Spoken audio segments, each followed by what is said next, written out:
Yeah, pretty incredible, isn't it? As Liam has touched upon there, Gloria. Normally this is just simply a spring statement, an update on the state of the economy. It has well and truly changed well beyond that. This is essentially going to be quite a significant mini budget in many ways, against that backdrop of the cost of living crisis, against the backdrop of the war in Ukraine. And interestingly, the Chancellor is going to take some action today, but probably not as far as many would want. You have to remember, during the coronavirus pandemic, he said that he would do all that was necessary, essentially, to keep the British economy afloat, to keep people in jobs, to keep people receiving their wages. Now his messaging has changed somewhat. He's going to do what he can, not what wholly he thinks is possible. And I think in large degree that means what we're likely to see is probably that national insurance rise go ahead, that 1.25 rise, which is equivalent of 10%, hundreds of pounds on the average person's bill. That is likely to go ahead, though there could be tweaking, I think, potentially for low-income earners, that it doesn't come in quite at the level as had been expected. There could also be changes, I think, to the income tax thresholds.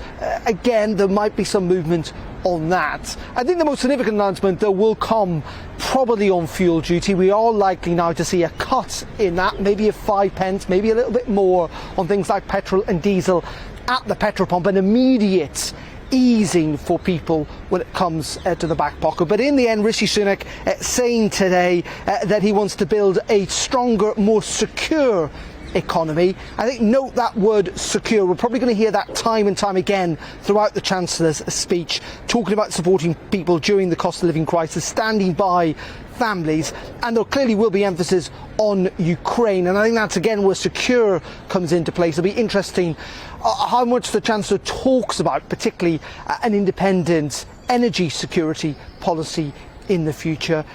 As I say though, Gloria, I feel that the Chancellor will go some way to mitigate many of these cost of living challenges that we face as a country, but he'll probably not go as far as many, even with his own party, would like, particularly on this issue of the national insurance rise. And I bring that up because it is a massive increase on people's taxes at a time when the cost of living is increasing. Senior members of his party wanted to ditch it. He feels that he's got enough political capital, Rishi Sunak, to go ahead with it, in the hope, because he always says, doesn't he, that he is a tax-cutting Chancellor, in the hope that he will be able to cut taxes in the years to come ahead of a general election.